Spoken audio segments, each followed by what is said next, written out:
ఈ వీడియోలో మనం మాట్లాడుకోబోయే మూవీ రివ్యూ వచ్చేసి 'బద్మాషుడు'. సో, ఈ మూవీ ఈటీవీ విన్ ఓటీటీ ప్లాట్‌ఫామ్‌లో స్ట్రీమింగ్ అవుతుంది. సో, ఈ మూవీ ఎలా ఉంది ఏంటని ఈ రివ్యూలో మనం మాట్లాడుకుందాం. ఇక ఈ మూవీ గురించి సింపుల్‌గా చెప్పొస్తే ఓవరాల్ మూవీలో కామెడీతో మూవీని తీసుకువెళ్ళిపోదాం అనుకున్నప్పటికీ ఆ కామెడీ అనేది వర్కౌట్ అవ్వదని చెప్పుకోవచ్చనమాట. ఈ మూవీలో మెయిన్ క్యారెక్టర్స్ అయిన తిరుపతి, ముత్యాలు ఆ క్యారెక్టర్స్ మీద వచ్చే సీన్స్, ఆ క్యారెక్టర్స్ యొక్క యాక్టింగ్ బాగుందని చెప్పుకోవచ్చనమాట. ఇక క్లైమాక్స్‌లో ఒక తిరుపతికి కొడుకు చనిపోతే సో, వేరే కొడుకుని దత్తత తీసుకోమని చెప్పిన పాయింట్ ఈ మూవీకి ఎంగేజ్ అని చెప్పుకోవచ్చనమాట. ఓవరాల్ మూవీ మొత్తం నాకు సోసగుందని చెప్పుకోవచ్చనమాట. ఇక మూవీ స్టోరీ గురించి చెప్పుకొస్తే ఈ మూవీలో మెయిన్ రోల్ అయిన తిరుపతి అలియాస్ మహేష్ ఒక ట్రైలర్ అనమాట. అండ్ అలాగే ముత్యాలు అలియాస్ విద్యాసాగర్ తనొక బార్బర్ అనమాట. ఇక తిరుపతి, ముత్యాలు వాళ్ళిద్దరు బెస్ట్ ఫ్రెండ్స్. అండ్ అలాగే వాళ్ళు సో, వాళ్ళకి లైఫ్ మీద ఎలాంటి హోప్స్ లేకుండా రోజు తాగుతూ, తిరుగుతూ చిన్న చిన్న దొంగతనాలు చేస్తూ వాళ్ళు బతుకుతూ ఉంటారనమాట. వాళ్ళ జర్నీ అనేది ఎలా సాగింది అనే పాయింట్ మీద ఓవరాల్ స్టోరీ ఉండిద్దనమాట.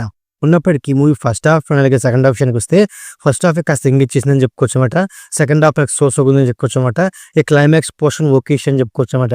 ఇక ఫస్ట్ హాఫ్‌లో స్టార్టింగ్ 30 మినిట్స్ ఈ తిరుపతి అండ్ అలాగే ముత్యాలు వాళ్ళ క్యారెక్టర్‌ని ఇండక్షన్ చేయడం. అండ్ అలాగే వాళ్ళు చేసే చిన్న చిన్న పనులు, వాళ్ళు చేసే చిన్న చిన్న దొంగతనాలు చూపించుకుంటూ వెళ్తారనమాట.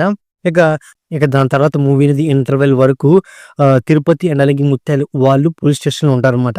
సో, వాళ్ళని ఒక కేసు మీద పోలీస్ స్టేషన్‌కి పిలుస్తారు. పిలిచినప్పుడు సో, వాళ్ళు అయితే ఒక పక్కన కూర్చోవాలి, లేకపోతే జైల్‌లో ఉండాలన్నమాట. బట్ వాళ్ళు పోలీస్ స్టేషన్ చుట్టూ తిరగడం అండ్ అలాగే ఆ పోలీస్ స్టేషన్‌కి వచ్చిన వాళ్ళ దగ్గర లంచాలు తీసుకోవడం అండ్ అలాగే అదే పోలీస్ స్టేషన్‌కి ముందు బాటిల్ తెచ్చుకొని ముందు తాగడం అండ్ అలాగే ఆ పోలీస్ స్టేషన్‌లో వాళ్ళు పోలీసులకు వెళ్తే ఫ్రీగా తిరగడం కాస్త మూవీకి ఓవర్‌గా నాకైతే అనిపించిందని చెప్పుకోవచ్చన్నమాట. అండ్ అలాగే సెకండ్ హాఫ్‌లో సో, కంప్యూటర్ దొంగతనం మీద టాపిక్ వెళ్ళిపోయినప్పటికీ అది కూడా సోసగుంది సాగిందనే గానీ అక్కడ కూడా ఏమాత్రం కామెడీ అనేది అంతగా వర్కౌట్ అవ్వదని చెప్పుకోవచ్చన్నమాట. ఇక క్లైమాక్స్ అనేది సోగా ఫినిష్ చేశారని చెప్పుకోవచ్చన్నమాట. అండ్ అలాగే ఈ మూవీకి పార్ట్ 2 కూడా ఉందని ఒక క్లారిటీ తెచ్చారన్నమాట. మెయిన్‌గా ఈ మూవీలో స్టోరీ అనేది అంత బలంగా లేదని చెప్పుకోవచ్చన్నమాట. పోనీ ఉన్న ఇద్దరు క్యారెక్టర్స్ అయిన తిరుపతి అండ్ అలాగే ముత్యాలు వాళ్ళిద్దరు క్యారెక్టర్ మీద ఏమన్నా కామెడీ ఏమన్నా బలంగా ఉందంటే అది కూడా సోసగా ఉందని చెప్పుకోవచ్చన్నమాట. పోనీ ఈ మూవీలో కొన్ని ఎమోషన్ సీన్స్ ఉన్నప్పటికీ వాటిని కూడా అంత బలంగా ప్రెజెంట్ చేయలేకపోయారని చెప్పుకోవచ్చన్నమాట. అండ్ అలాగే ఈ మూవీలో అంటే పోలీస్ క్యారెక్టర్ కూడా అంత బలమైన క్యారెక్టర్ లేకపోవడం కూడా మూవీకి పెద్ద మైనస్ అని చెప్పుకోవచ్చన్నమాట. ఈ మూవీలో మురళీధర్ గౌడ్ అండ్ అలాగే బలగం ఫేమ్ అయిన కొమరయ్య తాత క్యారెక్టర్ ఉన్నప్పటికీ ఆ క్యారెక్టర్‌ని కూడా ప్రాపర్‌గా యూజ్ చేసుకోలేకపోవడం మూవీకి పెద్ద మైనస్ అని చెప్పుకోవచ్చన్నమాట. సో, ఓవరాల్‌గా మూవీ అనేది నా పరంగా వన్ టైమ్ వాచబుల్. అండ్ అలాగే తిరుపతి అండ్ అలాగే ముత్యాలు ఆ క్యారెక్టర్ల మీద మూవీ అనేది అలా సోగా వెళ్ళిపోద్దని చెప్పుకోవచ్చు అనమాట. ఇక ఈ మూవీ యొక్క పర్ఫార్మెన్స్ విషయానికి వస్తే ఈ మూవీలో మెయిన్ రోల్స్ అయిన మహేష్ అండ్ అలాగే విద్యాసాగర్ వాళ్ళ యాక్టింగ్ వాళ్ళ వచ్చే సీన్స్ సోసగుని అని చెప్పుకోవచ్చు అనమాట.